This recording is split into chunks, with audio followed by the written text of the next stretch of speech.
ጥምቀት አንስተን ትንሣኤዎቹ ምስጢረ ሥላሴን ምስጢረ ድኅነትን እነዚህን ሁሉ በምናይበት ሰዓት እነዚህ አምስቱ አዕማደ ምስጢራት የቤተክርስቲያናችን ዋና ዶግማ ነው። ስለዚህ በምናነሳበት ሰዓት አንደኛው ከእመቤታችን ጋር የሚያገናኝ የምስጢረ ድኅነት ያ ምስጢረ ድኅነትን በተረዳን ቁጥር ይህን ዶግማ ባወቅን ቁጥር ደግሞ ስለ ነገረ ማርያም እናወራለን። ነገረ ማርያምን ከነገረ ድኅነት ጋር ያስተሳሰረ የምናየው ለዚህ ነው። በቅዳሴያችን ሰዓት ቅዳሴ ካለቀ በኋላ ስለ ቅዳሴ ማርያም በኋላ ላይ ስለ አባ ሕርያቆስ ስለ ቅዳሴ ማርያም ላይ ያደረሱትን ድርሰቶች እንዴት እንደደረሱ አንዳንድ ሀሳቦችን ለማንሳት እሞክራለሁ እና የእመቤታችን ከእኛ ጋር ያለ ቁርኝነት በተለይ ከቤተ ክርስቲያናችን ጋር ያለው የነገረ ማርያምና የነገረ መለኮት የነገረ ድኅነት አንድነቶችን ማየት ማስተዋል ያስፈልገናል እና ለዛም ነው እመቤታችንን በነገረ ማርያም ላይ በምናነሳበት ሰዓት እመቤታችን ከየት ዘር መጣች፣ መቼ ተጸነሰች፣ መቼ ተወለደች፣ ከዛስ በኋላ አገልግሎቷ ምንድን ናቸው፣ በዓታ ማርያምን ለምን እናነሳለን፣ በዓታ ማርያም በምናነስበት ሰዓት ስለምንድን ነው የምናወራው፣ እመቤታችን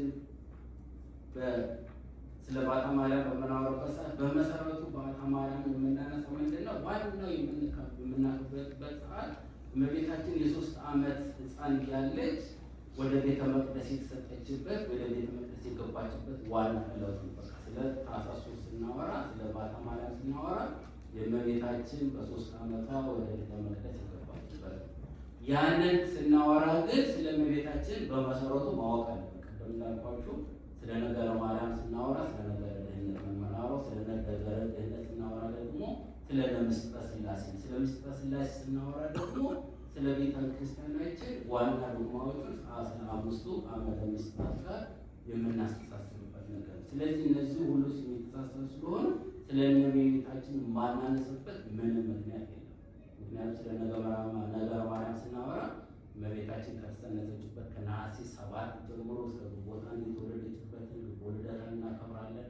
እንዲህ እያልን እስከ ዕርፈቷና እስከ ዕርገቷ ድረስ እናወራለን።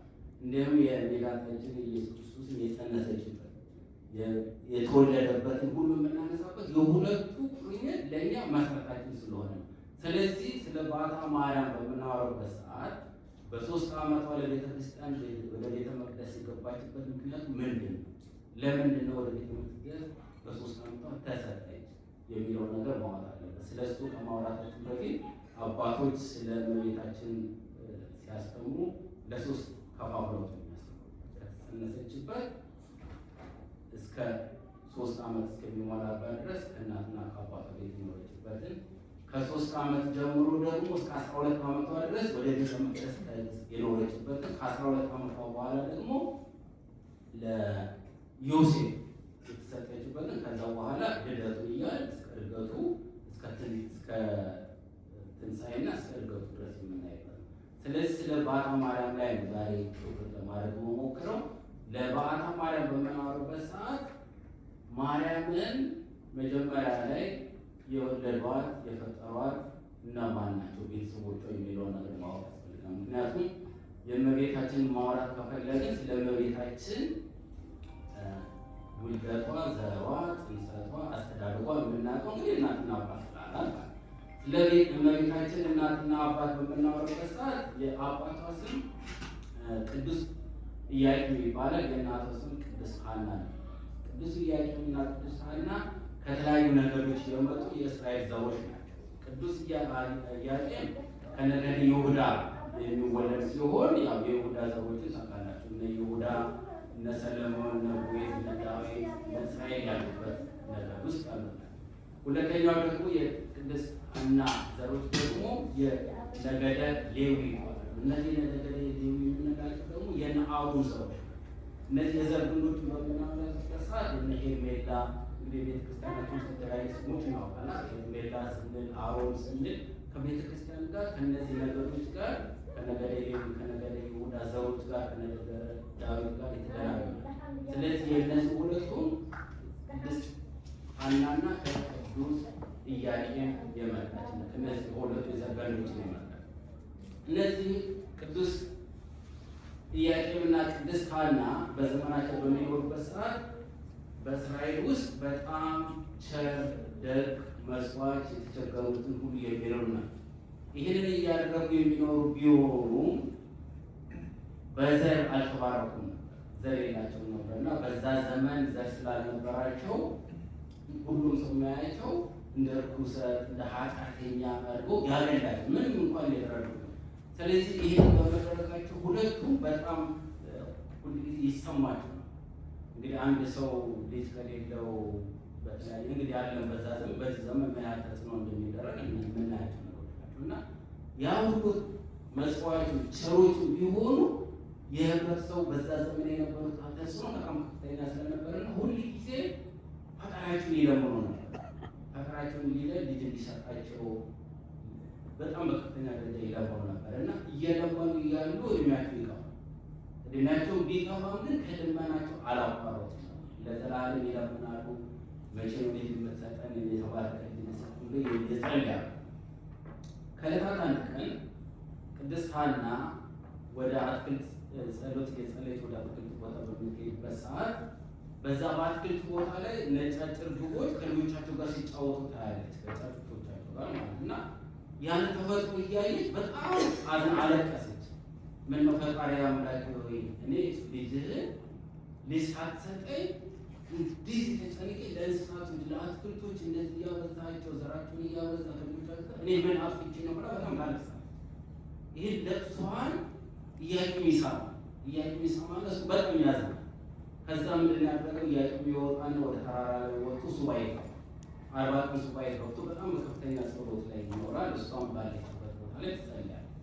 በመካከል ላይ እግዚአብሔር መልአክ ከተገለጠና በሱባኤው ካለቀ በኋላ ለሱ በሐና ቀኝ ጆሮ በኩል ነጭ ርግብ ገብታ በማህፀኗ ላይ ስታርፍ ያ ሐና ደግሞ የኢያቄም ዱላ እንደዚህ ዘር አፍርቶ አብቦ የተለያዩ ሰዎች ይመገቡት ታያለች እና ሁለቱም ይሄን ካዩ በኋላ ወደ ቤታቸው ሲመለሱ ሁለቱም ሀሳባችን አንቺ ይሄንን የማይቻል ነው አንተ በጣም ደስታና እግዚአብሔር ይመስገን። እንግዲህ የጥንካሬያቸውን ብዛት ማለት ያለብን ከዚህ የምንማረው ነገር ምንድነው? እግዚአብሔር አምላክ ለምን ልጅ አልሰጠኝም ተብሎ ብዙ መጨነቅ ሊኖር ይችላል። ግን ሁሌ በጸሎት ውስጥ መኖር ከዕለታት አንድ ቀን እግዚአብሔር የሰዎችን የእናቶቻችን ማህፀን ባርኮ ዘር ሰጥቶ በዘር ሊተካ የሚችልበት አምላክ ነው ያለ። ስለዚህ እነሱ ጥንካሬያቸው ሁልጊዜ ዛሬም ዘወትም እየጸለዩ ያሉት ምንድነው? የአብርሃምና የይስሐቅ አምላክ የአብርሃምና የሳራ አምላክ የምናምን ለእነሱ በዛ እድሜያቸው የሰጠ አምላክ ለእኛ የማይሰጥበት ምክንያት የለም ብለው ጠንካራ ክርስትናቸውን ያሳዩበት ምክንያት። ከዚህ እኛ የምንማረው ምንድነው? ልጅ የለኝም ዘር የለኝም የሚለውን ነገር ከነሱ የአብርሃምና የሳራ ዘሮችን የምናምን የአብርሃምና የሳራን ፈጣሪ አምላክን የምናመልክ ሰዎች ዘር የማይሰጥበት ምክንያት ምንም የለም። ስለዚህ በዛ ጥንካሬያቸው እየበረቱ በሚሄዱበት ሰዓት በመጨረሻ ላይ ሁለቱ እግዚአብሔርን አመሰገኑ። ካመሰገኑ በኋላ ደግሞ በጋራ ለ7 ቀን ሱባኤ ይገባል። በ7ኛው ቀን መልአኩ ገብርኤል ከሰትና ለሁለቱ አንቺ የዓለም መድህን የሚሆነውን አምላክ ትጸንሻለሽ ብለው ለዓለም መድኃኒት የሚሆንን አምላክ የምትሰጥ ዘር ትጸንሻለች ይላል። በዛ ሰዓት ሁለቱም ደስ ይላቸውና ነሐሴ 7 ቀን እመቤታችን ቅድስት ድንግል ማርያም ትጸነሳለች። ከዛ ነሐሴ 7 ቀን ከተጸነሰች በኋላ ልክ ግንቦት 1 ላይ እመቤታችን ቅድስት ድንግል ማርያም ትወለዳለች። በዛ እነሱ ወደ ፈጣሪያቸው አምላካችን በሚጸልዩበት ሰዓት ወደ እግዚአብሔር በሚጸልዩበት ሰዓት አንድ የገቡት ነገር ምንድን ነው?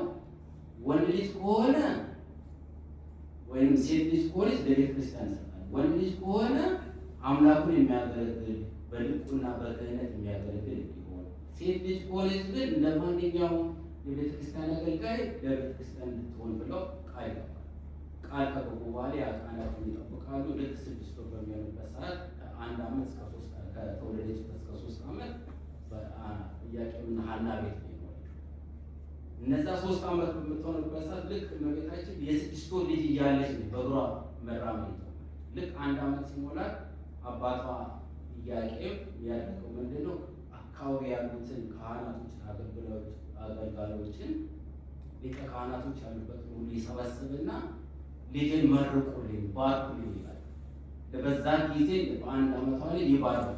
ዘላለማዊ ሕይወት የምታስብ ዘላለማዊ ሕይወት ያለው ስም ይኑራት ብለው ሊቀ ካህናቶቹ በዛ ሰዓት ይባርካል። እንግዲህ መባረክ በዛ ደረጃ ላይ ይጀምራል። ልክ 2ኛ ዓመት በምደርስበት ሰዓት ደግሞ እንደዚሁ ኢያቄም ይቸኩልና አይ በቤተክርስቲያን ቃል ስለገባን ስል አይ እናትየው ያው እናት ሮሩ ስለሆነች እና አይ የለም ጊዜው ገና ስለሆነ 1-3 ዓመት ሲሞላ ትቆይና ትሄዳለች። ልክ 3ኛ ዓመት በሚሞላበት ሰዓት ጊዜው ይደርሳል። ጊዜው በሚደርስበት ሰዓት በቅድስት ሐና አሳሳቢነት አሁን ጊዜው ስለደረሰ ቤተሰቦቻችንን ሰብስበን ሕፃናቶችን ሰብስበን ወደ ቤተ መቅደስ መውሰድ አለብን ይላሉ። ወደ ቤተ መቅደስ በሚወሰዱበት ሰዓት የእሷ የዘጠኝ ልጅ ሆኑ ሕፃናቶችን ሰብስበው ጧፍ ይዘው እየለመኑ የ3 ዓመት ሕፃን ልጅ ወደ ቤተክርስቲያን ይዘው ወደ ቤተክርስቲያን ይዘው በሚሄዱበት ሰዓት በጧፍ በዝማሬ ይዘዋል። በዛ ሰዓት ላይ በምትሄድበት ሰዓት የዛ አገልጋይ ከነበሩት ውስጥ አንዱ እነ ቅዱስ ዘካርያስ እንደዚሁ ካህናት ኢያቄም፣ ሐና ቤተሰቦቿ ሁሉ ይሰበሰቡና ወደ ቤተ መቅደስ ይደርሳሉ።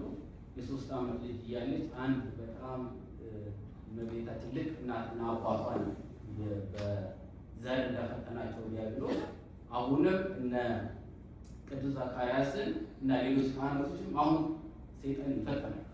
የፈተነባቸው አንደኛው ምክንያት ምንድን ነው? ይህችን የምታክል የ3 ዓመት ልጅ ቤተ መቅደስ እናስገባለን የሚል ነበር ትልቅ ያቀረበባቸው እና ጭንቅላታቸው ውስጥ ጊዜ ምንድን ነው የምናበላት? ምንድን ነው የምናደርጋት?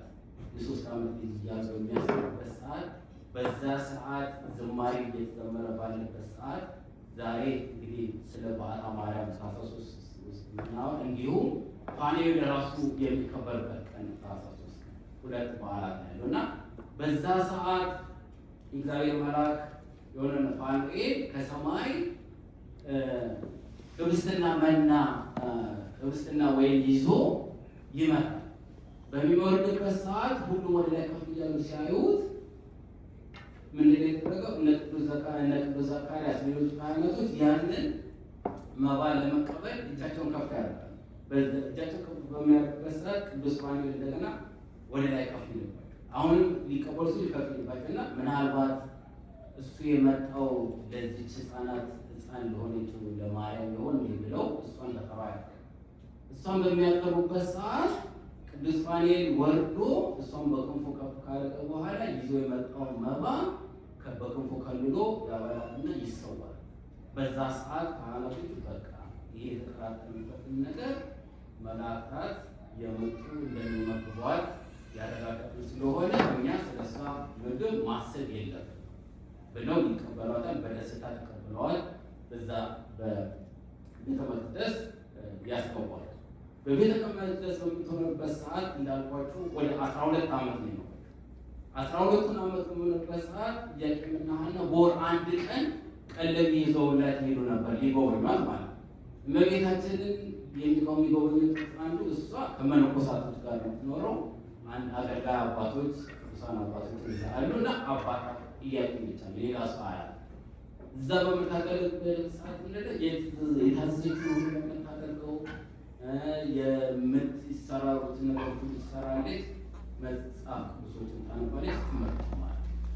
ይህንን 12 ዓመት በዛ በምታሳልፍበት ሰዓት እንዳልኳችሁ የሚመግቧቸው ነበሩ ቅዱሳን መላእክቶች ስለሆኑ ያን 12 ዓመት በዛ ጊዜ ታሳለፈች።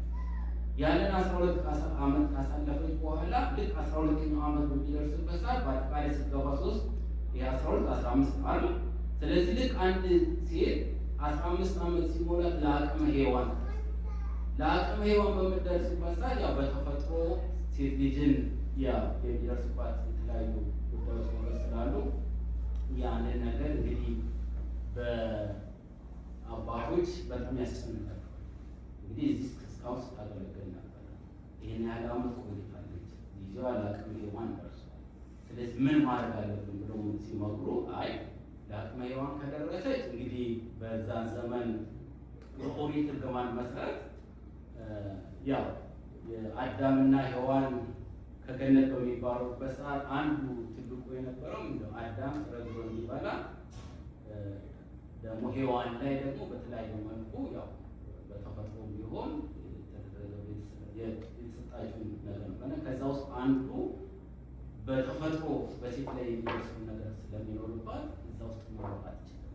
ስለማትኖር ምን ይደረግ ሲባል በቃ ዘካርያስ አንተ ኃላፊ ስለሆንክ ነበር እሷ ሄደ ታነጋግራለህ። ቅድስት ማርያምን ሄዶ በሚያናግርበት ሰዓት ማርያም ሆይ አሁን ለአቅመ ሔዋን ደርሰሻል። እዚህ ቤተክርስቲያን ማገልገል ደግሞ በኦሪት እርግማን መሰረት ያው ሰዓት በሚደርስበት ሰዓት ከቤተክርስቲያን እናስወጣሻለን። አይ ይህን ማቲ ከሆነ ደግሞ ለአንቺ ጠባቂ የሚሆን ሰው እንሰጥሻለን፣ እጮኛ እናደርግሻለን ሲባል እሷ ምንም አላመናታችም። ላባ ዘካርያስ ምንድን ነው ያለችው? አይ ቅዱስ ዘካርያስ እናንተ እግዚአብሔር በታች እግዚአብሔርን ቃል እግዚአብሔርን ፍቃድ የምትፈጽሙ አባቶች ስለሆናችሁ ከእናንተ ከእግዚአብሔር በታች እናንተ ብቻ ስላላችሁ እናንተ የምትሉትን እቀበላለሁ ካለች በኋላ ዘካርያስ ተመልሶ ለካህናቱ አይ እናንተ የምትሉትን እቀበላለሁ ስትል አይ በቃ ለዛ ከሆነ ለእጮኛዋ ለጠባቂዋ መስጠት አለብን የሚል ነገር። ምክንያቱም እንግዲህ ታሪኩን ለምንድን ነው ማነሳላችሁ? ከእመቤታችን ከፍጥረቷ አንስቶ ውልደቷ፣ አገልግሎት እያልን በምንሄድበት ሰዓት መጽሐፍ ቅዱስ በምናነብበት ሰዓት እነዚህ ነገሮች በውስጣችን ሊቀሩ ይችላሉ ከሚል አንፃር ነው ማለት ነው። ስለዚህ ልክ በዛ በሚላት ሰዓት ዘካርያስ መልሶ ለካህናቶቹ አይ እናንተ ምንቱን ትቀበላለሁ በሚልበት ሰዓት እሺ አንተ እንግዲህ ይሄንን የምትቀበል ከሆነ ለእጮኛ ጠባቂዋ መስጠት አለብን ብለን ንገራት። ያንን ለማድረግ በፊት ግን መጸለይ አለበት ተብሎ ኃላፊነቱ ለዘካርያስ ይሰጣል። ለቅዱስ ዘካርያስ ኃላፊነት በሚሰጥበት ሰዓት ዘካርያስ በጸሎት ይለምናል። ከዛም እግዚአብሔር አምላክ ይገለጥለትና ዘካርያስ ሆይ እቺን ማርያምን ወስደህ ለጠባቂ ከመስጠት በፊት ወጥተህ ከእስራኤል ዘር ውስጥ በሕይወታቸው ሚስቶቻቸው ከሞቱባቸው ወንዶች መካከል ነግረሃቸው እያንዳንዱ ሚስቶቻቸው የሞቱባቸው ሽማግሌዎችም ሆኑ ወጣቶች ወንዶች ተሰብስበው አንዳንድ ምርኩዛቸውን ይዘው ወደዚህ ቤተክርስቲያን እንዲመጡ እዘዛቸው። በዛ ሰዓት ወደ 1985 ሽማ ወንዶች ዱላ ይዘው ይመጣል። ዱላ ይዘው ይመጡና ለማን ሰጣው? ለዘካርያስ። ዘካርያስ ደግሞ እያንዳንዳቸው ዱላ ላይ ስም ይጽፍና ጸሎት ያደርጋል። ሌሊቱ ሙሉ ከጸለየ በኋላ በጠዋት ላይ መልሱ ለእያንዳንዳቸው ዱላቸው ይመልሳል። ዱላ በሚመልሱበት ሰዓት መዛት ወቅት እንግዲህ ያው ጠራጊ ዮሴፍ እሱም ወደ እስራኤል ሄዶ ስለነበረ ይህን ድንቅ ነገር ለማከታተልነት ስለሚሄድ ለሁሉም ሲመለስላቸው ለዮሴፍ ግን ያ ዱላ በሚሰጥበት ሰዓት ዮሴፍ ዱላ በሚቀበልበት ሰዓት ከዱላ አናት ላይ ነጭ ርግብ ተማጣነ የዮሴፍ ጭንቅላት ላይ ርግቧ በምታርፍበት ሰዓት በቃ አሁን ዮሴፍ እግዚአብሔር አምላክ ራሱ የመረጠ አንተ ስለሆነ ዮሴፍ በእጮኛነት ሆነ የእሷ ጠባቂ እንድትሆን ተብሎ ለዮሴፍ ይሰጣል። እና የዮሴፍ የተሰጠበት ዋነኛ ምክንያት በዚህ ምክንያት ነው። በተለያየ አጋጣሚ ዮሴፍ እጮኛ ነው እንደዚህ የተባለ ብዙ ነገር ይሆናልና የታሪካዊ አመጣጡ በዚያ ስለሆነ ከዛ ዕለት ጀምሮ ልክ 15 ዓመት ሲሞላት ለዮሴፍ ተሰጣለች። ዮሴፍ እና ታሪክ የሚቀጥለው ያው ቅዱስ ገብርኤል ደግሞ ይገለጥላትና ያው የጌታችን መድኃኒታችን ኢየሱስ ክርስቶስን አማኑኤልን ያው እንደምትቀንስ ይነገራታል። ያን ከተረዳች በኋላ ያው ታሪኩ ይቀጥላል። እና ስለዚህ ይሄ ነው ዋነኛው ትልቁ ነገር ስለ እመቤታችን የዘር አመጣጧ እስከ 3 ዓመት ቤተሰቦቿ ጋር መኖሯ ከ3 ዓመት በኋላ እስከ 15 ዓመቷ 12 ዓመት ድረስ በቤተ መቅደስ ውስጥ ያገለገለች መሆኗልና ከ15 ዓመት በኋላ ደግሞ ከዮሴፍ ጋር እንደኖረች ይህንን ታሪክ እንረዳለን። ይህንን ካደረገች በኋላ ጌታችን መድኃኒታችን ኢየሱስ ክርስቶስ ከወለደችው በኋላ እንደገና ደግሞ ያቻቸው ስቃዮች የስደቱን ከስደቱ ከተመለሰች በኋላ ደግሞ ጌታችን መድኃኒታችን ኢየሱስ ክርስቶስ ጋር አብራ ኖራ እስከ መጨረሻ ዘመኗ እስከ ስቅላቱ ድረስ ያየውን መከራ ሁሉ በዓይኗ ያየች እመቤታችን። ስለዚህ ይህንን ሁሉ መከራ ካየች በኋላ በስተ መጨረሻ ላይ ግን ሞቱንና ትንሣኤውንም በይሁ ያየችበት ጊዜ ስለሆነ የእመቤታችንና የቤተክርስቲያናችን ቁርኝት በጣም በጣም ከፍተኛ። ይህን በተመለከተ ደግሞ ወደ ወንጌል ማመሳሰል ስለሚያስፈልግ ስለ እመቤታችን ከመጽሐፍ ቅዱስ ጋር የተደረጉ ትንቢቶች ምን ናቸው? እነዛ ትንቢቶችና ከእመቤታችን ጋር ያሉትን ምሳሌዎች ይሄን ታሪኩን ካወራን በኋላ ወደ እሱ ለመሄድ እሞክራለሁ። ቅድም እንዳልኳችሁ እንግዲህ ስለ እመቤታችን ስናወራ ቅድም እንዳልኳችሁ ከጽንሰቷ እስከ ዕርፈተ አሰራረቶችበትና እስከ ዕርገቷ እስከ ጌታችን ወልደት ስናወራ ይሄ ስለ ነገረ ማርያም ደግሞ ትልቅ ሰፊ ታሪክ አለ። ስለ ነገረ ማርያም ስለ ነገረ ድህነት ስናወራ ግን ከቤተክርስቲያናችን አባቶችና ከምንጩ መረዳት እመቤታችን ማነች፣ ቤተሰቦቿ ማናቸው፣ እንዴት ሆነች፣ እንዴት አደገች የሚለውን ካወቅ በኋላ ነው ስለ ነገረ ድህነት ማውራት የምንችለው እና በቤተክርስቲያናችን አባቶች በመጽሐፍ ቅዱስ ያሉት የትንቢት ምሳሌዎችን እናወራለን እና ከዛ በፊት ግን እመቤታችን የተለያየ ስያሜዎች ይሰጣል። ወላዲተ አምላክ ትባላለች፣ ኪዳነ ምሕረት ትባላለች፣ ሰዓሊተ ምሕረት ትባላለች፣ ቅድስተ ቅዱሳን ትባላለች፣ የሰማዕታት እናት ትባላለች፣ ምልዕተ ጸጋ። እነዚህ ሁሉ የእመቤታችን ስሞች ናቸው። እነዚህ ሁሉ ስሞች ሲሰጡ ግን ምክንያት አላቸው፣ ያለ ምክንያት አልሰጠም። ስለዚህ ይሄንን ነገር ደግሞ በምናስብበት ሰዓት ለምን ወላዲተ አምላክ ተባለች? የአምላክ እናት ተባለች። ኪዳነ ምሕረት ስትባል ለምን ኪዳነ ምሕረት ተባለች? ስለ ምሕረት የተሰጣቸው ምንድን ነው? ኪዳን ማለት ምንድን ነው? ኪዳን ማለት ቃል ኪዳን ማለት ለእመቤታችን የተሰጣት ቃል ኪዳን ምንድን ነው? ኪዳነ ምሕረት ሲባል ደግሞ ኪዳነ ምሕረት ደግሞ ሰባት አይነት ኪዳን ነው። ኪዳነ አዳም ይባላል፣ ኪዳነ ዳዊት የሚባል፣ ኪዳነ አብርሃም። እነዚህ ሰባት ኪዳን የሰባቱ ኪዳኖች ማሰሪያ ግን ኪዳነ ምሕረት ለእመቤታችን ኪዳን ለእመቤታችን ለቅድስት ድንግል ማርያም ስለ ኪዳነ ምሕረትን ስናገር እሱ ልክ እንደ በዓታ ማርያም ኪዳነ ምሕረት የተገባላት የምሕረት ቃል ኪዳን ነው። ያ ቃል ኪዳን ምንድን ነው የሚለው እንግዲህ በአዳምና ሔዋን ወደ ምድር ከተወረወሩ በኋላ ያለውን ታሪክ ጋር በተገናኘ በእመቤታችንን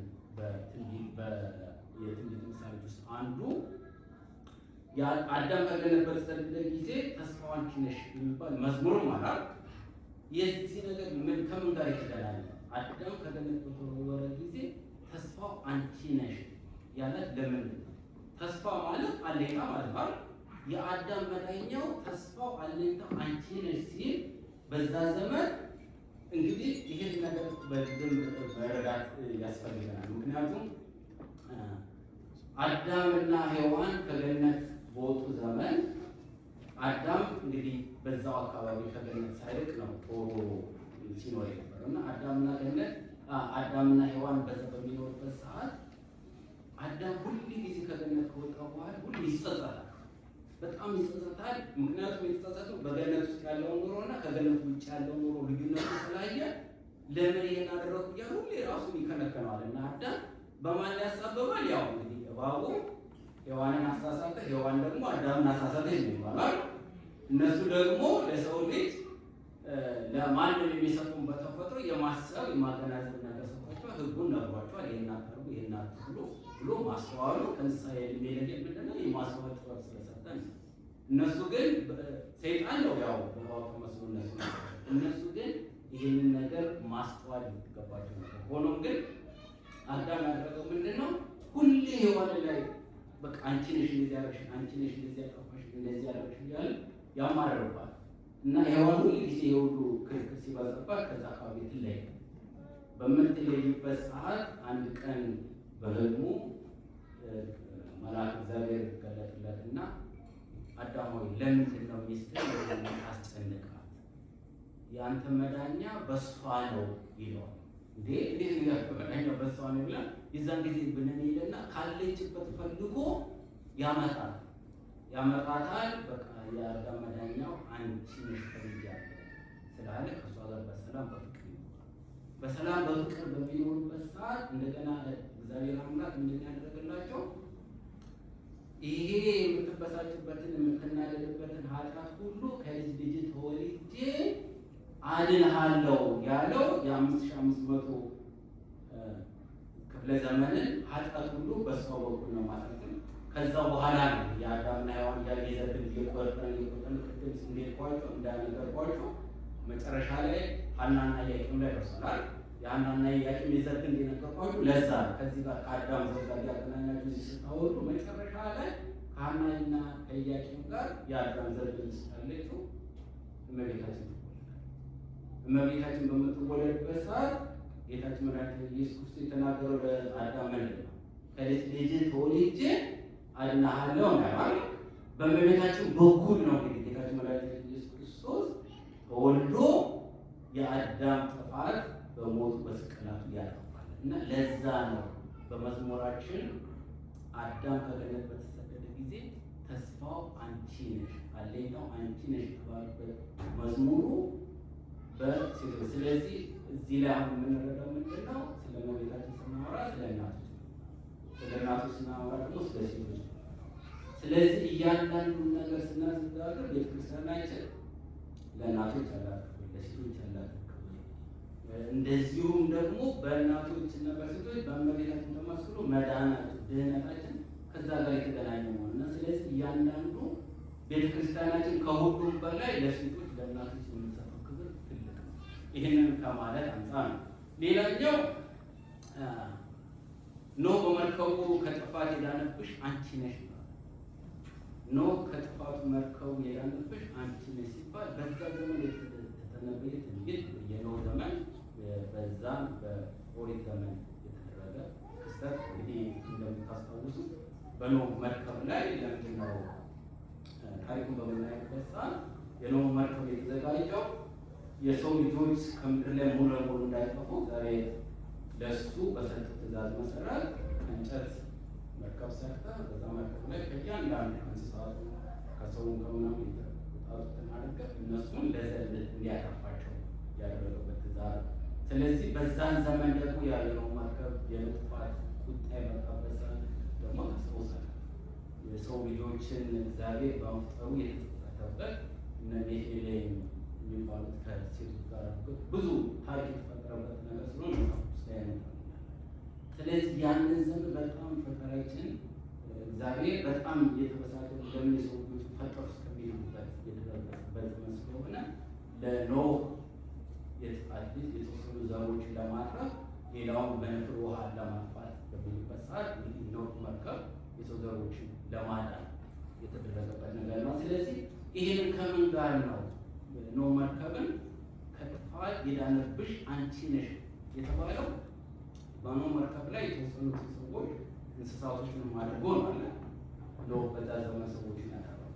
ልክ እመቤታችንም የአዳም ዘር እንዳይጠፋ መድኃኒታችን ኢየሱስ ክርስቶስን በማኅፀኗ በድንግልና በንጽሕና አኑራ የሰው ልጆችን ያዳነችበትም እና ኖህ መርከብን ከእመቤታችን ኖህን ከጌታችን ጋር እያመሳሰሉ የሚመሰክሩበት ምክንያት ነው። ሌላኛው ደግሞ የአሚናዳብ ሰረገላ አንቺ ነሽ ይላል። እንግዲህ ብዙ ነገሮች ነው እንግዲህ ዋና ዋናዎቹን ለማለት ምክንያቱም እዛ ላይ በምናነበት ሰዓት ይህ ለምንድን ነው የተባለው? ምክንያቱም ልክ የእግዚአብሔር ቃል ልክ እንደምናነበው ሌላ መጽሐፍ አለ መጽሐፍ ቅዱስንና ሌሎች ሁሉ ነገር አንድም እንዲህ ሲሆን አንድም እንዲህ ሲሆን በአንድምታ ነው አባቶች የሚያስቀምጡትና ከአባቶች የምንማራቸው በጣም ብዙ ነገሮች አሉና ምሳሌዎቻቸውም ለምንድን ነው እንደዚህ የተባለው ነገር ለማንሳት የአሚናዳብ ሰረገላ የተባለች አንቺ ነሽ ይላል። አሚናዳብ የሚባለው እንግዲህ በዛን ዘመን የእግዚአብሔር ቃል ኪዳን የሆነው ታቦት ከፍልስጤም ወደ እስራኤል የዳዊት ከተማ ወደ ጽዮን በሚሄድበት ሰዓት አሚናዳብ ነበረ ያንን ታቦት ተረክቦ ለ20 ዓመት ቤት ያለ ለ20 ዓመት ካኖረው በኋላ ያንን ሰረገላ ቃል ኪዳን ታቦት ለ20 ዓመት ካኖረው በኋላ ልክ የግድ ያዕቆብ ወደ ጽዮን መሄድ ስላለበት ወደ ከተማ ወደ ጽዮን መሄድ ስላለበት የአሚናዳብ ልጆች ኦዛና ኢሳያው የሚባል ሁለት ልጆች አሉ። ኦሂዮ እና ኦዚ የሚባሉ ልጆች አሉ። ስለዚህ እነዚህ ሁለቱ ልጆች ያንን ሰረገላ አድርገው ታቦተ ጽላቱን ወደ ዳዊት ከተማ ይላል። ስለዚህ ወደ ዳዊት ከተማ በሚሄድበት ሰዓት በዛ መካከል የተከሰተው ምንድን ነው? ያ ሰረገላ ፈጣን ሰረገላ፣ እንደገና ደግሞ ልዝብ የሆነ ፈጣን ሰረገላ።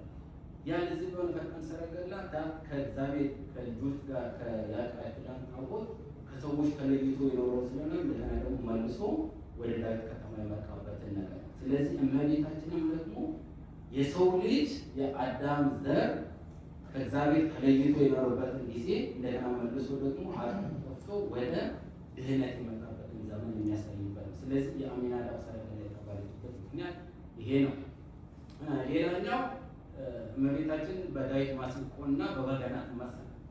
የዳዊት ማሲንቆና በበገና በምናይበት ሰዓት በዛ ዘመን ዳዊት ከተሰጠው ትልቁ ተሰጥኦ ውስጥ አንዱ በገና መጫወት ዋናው ክህሎቱ ነበር እና ስለዚህ በዛን ዘመን ደግሞ በዳዊት በነበረበት ዘመን ላይ ሳኦል ነበር ገዥ።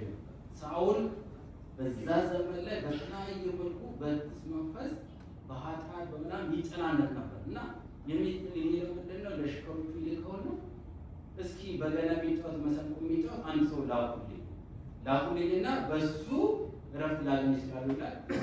ከሚችሉት ውስጥ አንዱ ነው ዳዊት እና ዳዊት ወደሱ ይላካል ወደ ሳኦል ጋር። ሳኦል ጋር ከተላከ በኋላ ያንን መዝሙር ያን በገና በሚጫወትበት ሰዓት ሳኦል ከርኩስ መንፈሱ ይድን ነበር።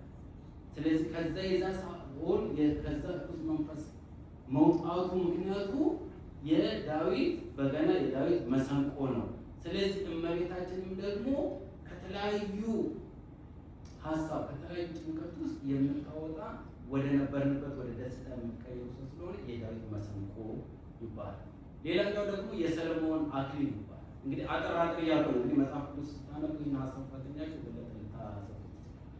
ሌላኛው የሰለሞን አክሊል ነሽ ይባላል። ሰለሞን እንደምናውቀው ያው ጠቢቡ ሰለሞን ማለት ነው። እግዚአብሔር አንዱ ነገር ለሰለሞን አድርገው ምንድን ነው ከሁሉ ነገር ውስጥ እኔን የምትለመነኝ ምንድን ነው ብሎ ሲጠየቅ ሰለሞን ያው ጥበብ እንዲሰጥ እና እግዚአብሔር አምላክ ጥበብ ሰጠው። ጥበብ ከሰጠው በኋላ ሰለሞን የእግዚአብሔርን ጥበብ ካገኘ በኋላ ምንድን ነው ያደረገው? በእጁ ቀለበትና በዙፋኑ ላይ የእግዚአብሔርን የስም አምላክን ስም ጽፎበት ነበር አብሮት የሚለው እና የዛ እግዚአብሔር ስም አምላክን በሚጽፍበት ሰዓት በቀለበቱና በዙፋኑ ላይ ክብር ነበር። ክብርና ሞገስን ያገኝ ነበር። ከዕለታት አንድ ቀን እዛ ሰለሞን ያለበት ቦታ ላይ የተራበ ሰው ይሄድና ይለምነዋል። በሚለምንበት የሰለሞን አስተዳደር ደግሞ በጣም በሀብታም ቤት ችግር ሳይ ረሃብ ሳይ የኖረ ሰለሞን እና ያ ችግርተኛ ሄዶ በሚለምንበት ሰዓት ምንድን ነው ያለው? ምንድን ነው ይሄ ሰው የሚያደርገው ሲል ይለምናል። ልመና ምንድን ነው ይላል ሰለሞን። እግዚአብሔር ይሰማዋልና አይ እንግዲህ ይህን ሁሉ ጥበብ ሰጥቼዋለሁ ችግርና ልመና ካላወቀ ብሎ ችግርና ልመና ላስተምረው ይልና ሰለሞን ከቤቱ ይወጣና የሆነ ቦታ ደርሶ እስኪመለስ ከእጁ ላይ ያለች ቀለበት ትወድቃለች። ከእጁ ላይ ያለ ወረቀት በምትወድቅበት ሰዓት ዘበኞቹ መልሶ ወደ ቤቱ ሊገባ ሲል ይከለክሉታል። ምክንያቱም ምንድነው? በእጁ ላይ ያለው ቀለበት የለችም። የዛን ጊዜ ምንድነው? ክብሩ ተገፈፈበት ማለት ነው። ስለዚህ ክብሩ በሚገፈፍበት ሰዓት አናስገባም ስል ይህ ሰው እንግዲህ ረሃብ ችግር ሰለሞን ውጭ ቀረ። ውጭ በሚቀርበት ሰዓት የግድ መለመን አለበት። መኖር ስለሌለበት ይለምናል፣ ያገኘውን ይበላል፣ ምን ይላል። ከዛ አንድ ቀን መጨረሻ ላይ ሲለምን ወደ አሳ የሚያሰግበው አካባቢ ሄድና ሲለምን አንድ አሳ ይወረወራል። አሳ በሚወረውሩበት ሰዓት አሳ ሊበላ ሲል እንግዲህ ወደ ከቤቱ ሲወጣ ቀለበቱን አጣው ብያቸው። ቀለበቱን ያጣበት ሰዓት ደግሞ ሴጣን ያገኘን ያን ቀለበት ውሃ ውስጥ ነው የወረወረው። ያኔ ክብሩ ተገፈፈ ማለት። ስለዚህ ውሃ ውስጥ በሚወረውርበት ሰዓት አሳ ያገኘዋል። እነዛ አሳ አስጋሪዎች አንድ አሳ በሚሰጡበት ሰዓት ሊበላ ሲል ሲከፍታ ያችን ቀለበት ያለ ያችን ቀለበት መልሶ ሲያጠልቃት ምንድን ነው የተመለሰ? ክብሩ ተመለሰ። ወደ ቤቱ ጊዜ ወደ ዙፋኑ ገባው። ለካ እግዚአብሔር የሚያስብሉበት የተለያየ ምክንያት አለ። ክብራችን የሚገፈፈው ስመ አምላክን ስንረሳ። ስመ አምላክን በቀለበቱና በዙፋኑ ላይ ያስቀመጠው ሰው ሰለሞን ምንም ያህል ጥበብ ቢኖረው እግዚአብሔር አምላክን የከዳን ሰዓት ቁጣው ከባድ፣ ከረሃብም ከሀዘንም በጣም ከባድ ነው እና ከዛ ውስጥ ለመውጣት ነው እንግዲህ እመቤታችን የሰለሞን አክሊል ነች ሲባል ዋና ፍሬ ሀሳቡ የነበረበት ክብሩ ወደ ነበረበት ክብሩ የተመለሰበት መሆኑን የምናየው። እንደዚሁ የናሆም ቁስል ፈዋሽ አንቺ ነሽ ይላታል። ስለ ናሆም ቁስል ፈዋሽ ስለምናነባት በናሆም ዘመን የተደረጉበት ነገሮች ናቸው። ናሆም በሚኖርበት ሰዓት ከተናገራቸው ትንቢት ደግሞ ታስታውሳላችሁ። የነነዌ ሰዎች በዮናስ በአሳ ነባሪ ምክንያት ማለት የተረፉት እነዚያ የነነዌ ሰዎች በ3 ቀን ውስጥ ጠፋላችሁ ሲባል በዮናስ ስብከት ነው። በአንድ ቀን ስብከት ወደ 120,000 ሰው የተመለሰ ከነሱ ሰው። ስለዚህ እንደዛ ቢመለሱ በናሆም በትንቢቱ ላይ ምንድን ነው ያለው? እና ምንም ቢሆን በዚህ ቀን ብትተርፉ ቁስላችሁ ግን ሰፊ ቁስላችሁ የማይሽር ቁስል ነው። ነገር ግን አሁን በዛ ዘመን ቁስል ነበረበት እና የእናንተ ቁስል ሰፊ ስለሆነ የኔ ቁስል የሚድነው በመድኃኒታችን በኢየሱስ ክርስቶስ ነው ይላል እና ያ ቁስሉን የዳነበትን ምክንያት።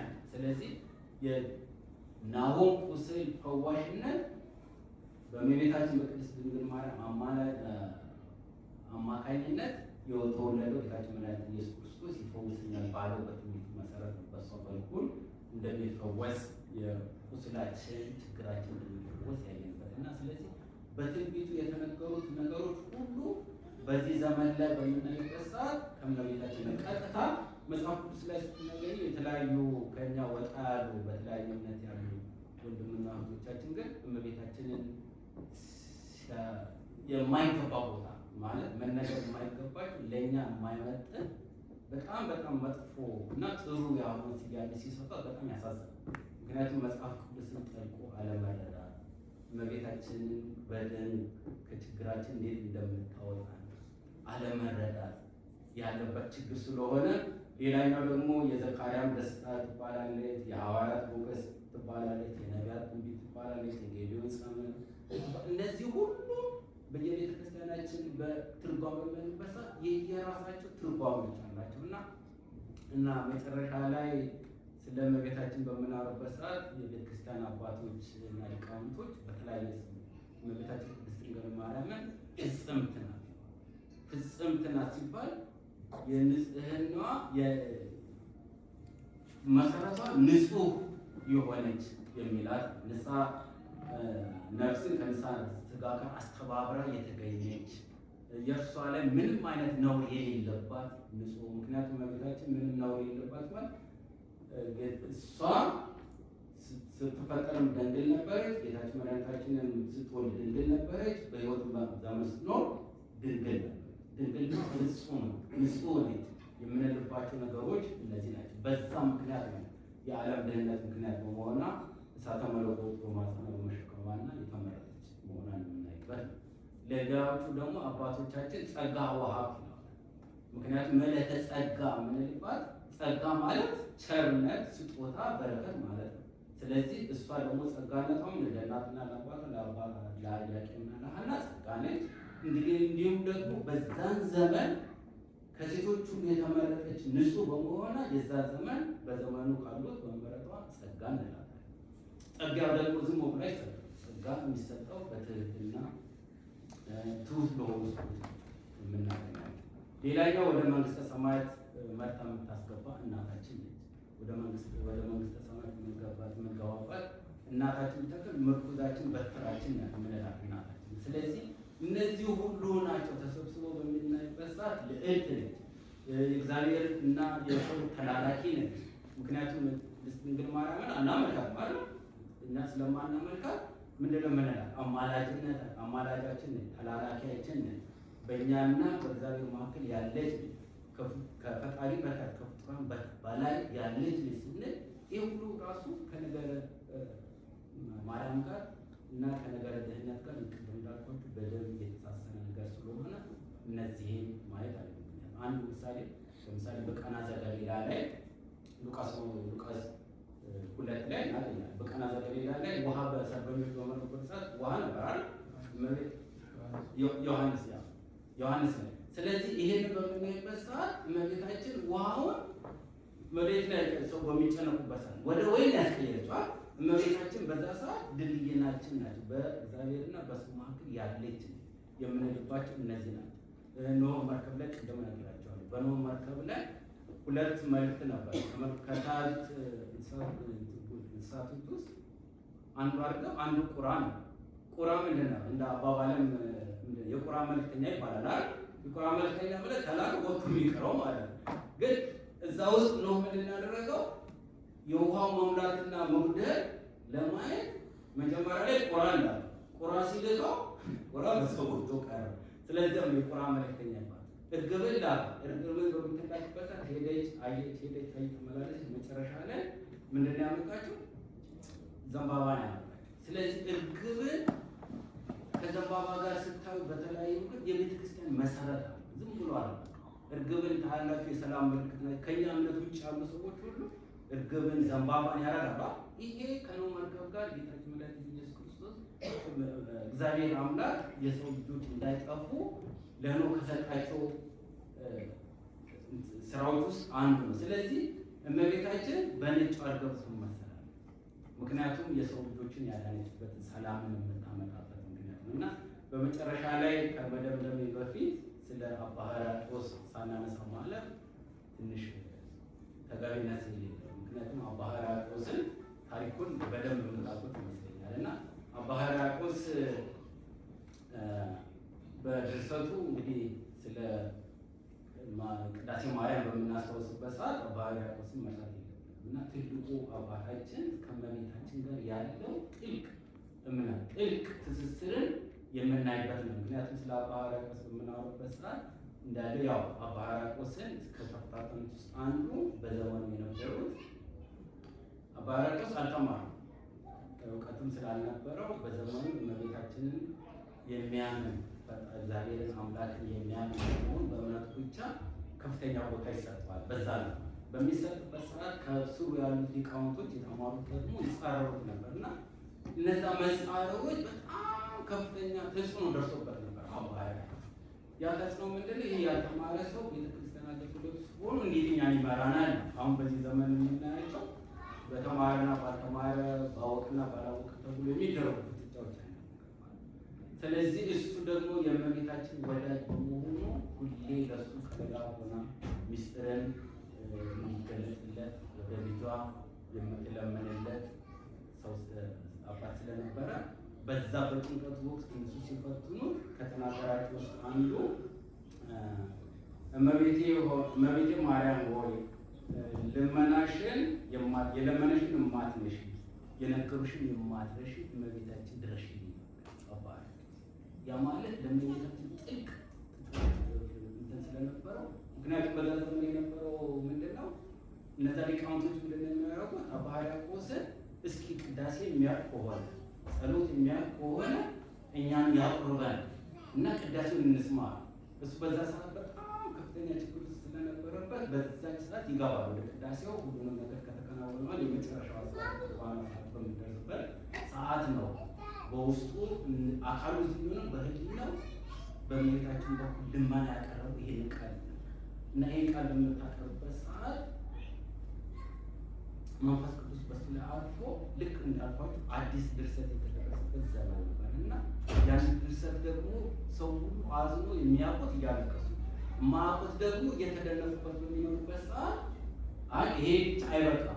አባ ሕርያቆስማ ገና እውቀቱን ለመፈተን በዛ ዘመን ድርሰቱን ይሄ ጻፉ አሁን የጻፉ የተናገረው ድርሰት በብራና ላይ ይደረግና ውሃ ውስጥ ይሞከር። ውሃ ውስጥ ካልጠፋ በእሳት ይሞከር። በእሳት ካልሞከር ደግሞ በበሽተኛ ላይ የማዳን ኃይል ነው ብሎ ይሄ ሁሉ ፈተና ነው። እንግዲህ ይሄ ሁሉ ፈተና ያለፈው ቅድም እንዳልኳችሁ በእመቤታችን ልመና እና በመንፈስ ቅዱስ ረዳትነት እና መጨረሻ ላይ ይህን ነገር ሁሉ አለፈ። ስለዚህ መጨረሻ ላይ ምናልባት ያለው ምንድነው? በጽሁፉ ላይ ልቦናዬ በጎ ነገር አወጣን። ልቦናዬ በጎ ነገርን አወጣ።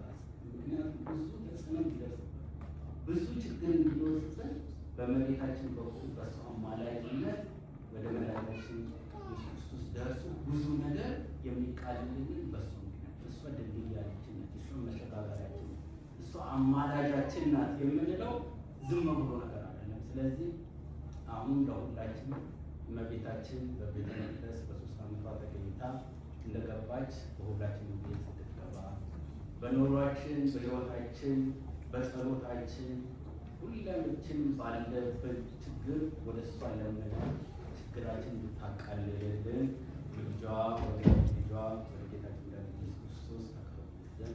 በረከቷ ምልጇ ለሁላችን መስዋዕት